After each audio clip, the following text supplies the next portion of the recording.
J'ai décidé de continuer le combat.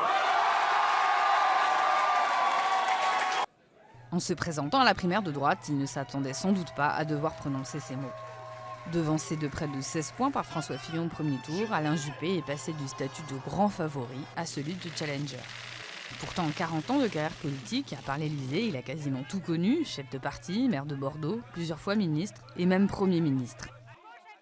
Je trouve qu'Alain Juppé incarne l'autorité de l'État, il a l'expérience comme il était Premier ministre de Jacques Chirac de 1995 à 1997. De plus, il y a des propositions fortes pour relancer l'économie. Vieux briscard du gaullisme, fils spirituel de Jacques Chirac, Alain Juppé, brillant énarque et normalien, a aussi subi des revers.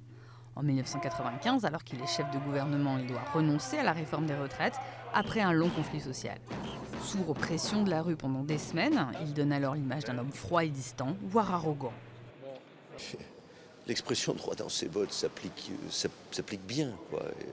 Voilà, mais il faut des hommes comme ça aussi dans la vie politique. C'est pas toujours facile. À la tête du RPR pendant près de 10 ans, son passé le rattrape en 1999 avec sa mise en examen dans l'affaire des emplois fictifs de la mairie de Paris. En 2004, il est condamné à de la prison avec sursis et à 1 an d'inéligibilité. C'est alors la traversée du désert pour celui qui a toujours cru en sa brillante destinée.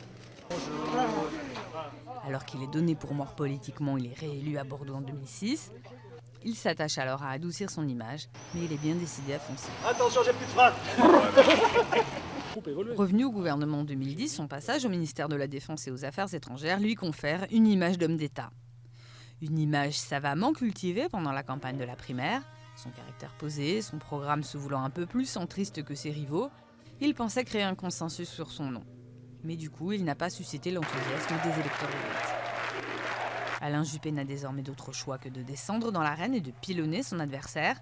À 71 ans, il joue sa dernière carte.